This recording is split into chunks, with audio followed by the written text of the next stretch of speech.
तो guys नोबोलैंडिकल flag series के इस एपिसोड में हमें दिखाया जाता है उस ओल्ड मैन ने असूले को सारे के सारे इतिहास के बारे में बता दिया था, जो कि उसकी पसूर फैमिली और ब्रॉन्ज ब्लड से जुड़ा हुआ था। क्योंकि ब्रॉन्ज ब्लड एक बहुत ही ज्यादा खतरनाक डेमनिक ब्लड है, जिसको समन करने वाला एक खूंखार योद्धा बन जाता है। यहाँ तक कि वो अपने चाहने वालों को भी खत्म कर सकता है। लेकिन फिर वो ओल्ड मैन असूले से कहता है, मैं तुम्हें इस वॉर टेक्निक भी सिखाना चाहता हूँ, जो की मेरी दूसरी कंडीशन होगी तुम्हें यहाँ से बाहर निकालने की। इसके बाद फिर वो इस वॉर टेक्निक को सीखने का रिचुअल को कम्प्लीट करने लग जाता है, जो की हर एक इस वॉर को चलाने वाले को उसकी जरूरत पड़ती है। ये असूले एक गॉड का मैसेंजर बन के इस धरती पर आया है। और जैसे जैसे करके असूले उस रिचुअल को आगे बढ़ाते जाता है, उसकी बॉडी से उस ब्रॉन्ज ब्लड की सारी ऊर्जा एक्टिव हो जाती है, जिसके ऊपर असूले अभी भी काबू करके रखा हुआ था। साथ ही वहाँ पर ओल्ड मैन की भी मार्शल सोल एक्टिव हो जाती है, जो की एक काफी पावरफुल सेवर टूथ टाइगर होती है। साथ ही अब असूले के ऊपर भी ब्रॉन्ज ब्लड का असर होना शुरू हो चुका था, जिससे कि अब उसकी बॉडी से और भी ज्यादा ऊर्जा निकलने लगती है। इसीलिए ओल्ड मैन उससे कहता है कि यही वो मौका है जब तुम अपने गुस्से का इस्तेमाल सीखने के लिए करोगे। लेकिन इतना याद रखना कि ये इतनी ज्यादा खतरनाक टेक्निक है कि हम दोनों में से केवल एक ही जिंदा बच पाएगा। तुम केवल इतना सोचो कि मैं तुम्हारा सबसे बड़ा दुश्मन हूँ और तुम अपनी इस वॉर टेक्निक की मदद से मुझे खत्म करना चाहते हो। और उन दोनों की ही पावर्स यहाँ पर एक्टिव हो जाती हैं। ओल्ड मैन असूले से कहता है कि अभी तुम्हारा ब्लड तुमसे ये कह रहा होगा कि तुम्हें गुस्से के साथ में ग्रेट स्वॉर्ड को यूज करना है, लेकिन ये गलती मत करना, क्योंकि तुम्हें सारी की सारी चीजों पर कंट्रोल करना सीखना है। इसीलिए सबसे पहले तुम अपने इस एग्रेसिव ब्रॉन्ज ब्लड को एक्सेप्ट करो। ये सोचो कि मैं ही तुम्हारा एक इकलौता ओपोनेंट बचा हुआ हूँ जिसे तुम्हें खत्म करना है। ओल्ड मैन का भी ब्लड पावर एक्टिव हो जाती है, जो कि होती है इमाड गुलाल। वो कहता है कि ये मेरे एंसेस्टर्स का खून है, जिसकी मदद से वो एक बहुत ही पावरफुल अटैक करता है असूले के ऊपर। लेकिन असूले की बॉडी एनर्जी उसको आसानी के साथ में बचा लेती है। वो ओल्ड मैन उससे कहता है कि तुम मुझ पर हमला क्यों नहीं कर रहे हो, यही सही समय है मुझे खत्म करने का, क्योंकि इसके बिना तुम बाहर नहीं जा पाओगे। वो गलती मत करना जो कि पासूर फैमिली ने करी थी, क्योंकि अब मेरा भी समय आ चुका है कि मैं अपनी आचिन से मिल सकूं। इसीलिए मैं तुम्हें ये हुक्म देता हूँ कि तुम मुझे खत्म कर दो। जिससे कि फिर असूले अपने ब्रॉन्ज ब्लड का एक बहुत ही पावरफुल स्लैशिंग अटैक कर देता है। और उस हमले को देखते हुए ओल्ड मैन कहता है कि 30 साल हो चुके हैं और अब जाकर मुझे मौका मिल रहा है उससे मिलने का। उस अटैक के करने के बाद वो असूले से कहता है कि तुम्हें दूसरा अटैक भी करना होगा, क्योंकि इस बार अब तुम्हें ब्रॉन्ज ब्लड की सारी ताकत को एक साथ ही लेना होगा।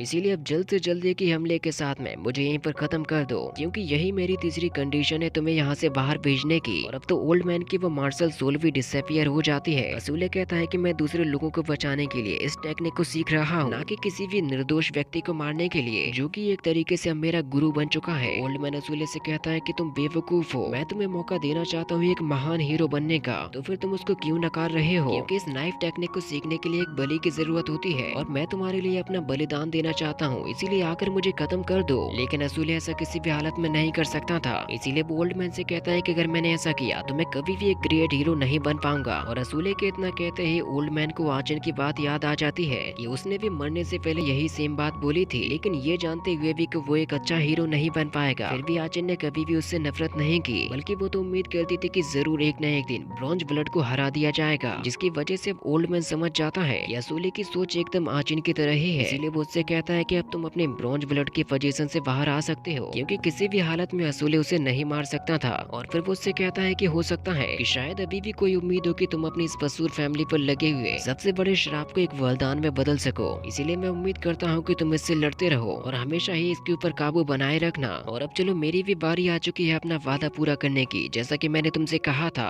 कि तुम मेरी 3 शर्तों को पूरा करोगे तो मैं तुम्हें यहाँ से बाहर निकाल दूंगा। और फिर वो असूले से कहता है कि जरा खुद को अच्छे तरीके से संभालना, और मैं ये भी नहीं कह सकता कि तुम सक्सेसफुली यहाँ से बाहर निकल पाओगे, क्योंकि ये चीज तुम्हारी लक पर डिपेंड करती है। और फिर वो असूले को अपनी जंजीरों में बांधकर उसे यहाँ से घुमाकर फेंक देता है, जिससे कि वो यहाँ से निकलने वाले गुफा के रास्ते के ऊपर चला जाता है। और वहाँ पहुँचने पर वो ओल्ड मैन से कहता है कि ग्रैंडपा आपका बहुत बहुत शुक्रिया। लेकिन ओल्ड मैन भी उससे कहता है कि इस बात को मत भूलना कि अगर तुम पूरी तरीके से ब्रॉन्ज ब्लड की पावर को अपनाना चाहते हो, उसे सही काम के लिए इस्तेमाल करना चाहते हो, तो तुम्हें उसे सच्चे दिल से अपनाना होगा, क्योंकि अगर तुमने ऐसा नहीं किया तो तुम्हें एक बहुत ही भयानक जिंदगी देखने को मिलेगी। असूले कहता है कि अगर मैंने ऐसा नहीं किया तो आखिर क्या हो जाएगा? तो ओल्ड मैन उससे कहता है कि यकीनन तुम बहुत ही जल्द मारे जाओगे। तो असूले कहता है कि ठीक है ग्रैंडपा, मैं सब कुछ समझ गया, और गुड बाय कह के वो यहाँ से जाने भी लग जाता है। असूले के यहाँ से जाते ही वो ओल्ड मैन केवल आचिन को ही याद करते रहता है। और फिर वो कहता है कि मैं जानता हूँ तुम्हारी सोल अभी भी इस दुनिया में ही है, और तुम्ही ने असूले को यहाँ पर मुझे देखने के लिए भेजा होगा, और तुम देख सकती हो कि मैं एकदम ठीक हूँ और मैं तुम्हें कभी भी छोड़कर नहीं जाऊंगा। और इसी के साथ में ये एपिसोड भी यहीं पर खत्म हो जाता है। तो गाइस, अगर आप लोगों को ये वीडियो पसंद आई हो तो इस वीडियो को लाइक जरूर से करना, और आगे आने वाले एपिसोड को देखने के लिए आप आप जल्दी से जल्दी चैनल को सब्सक्राइब कर दीजिए।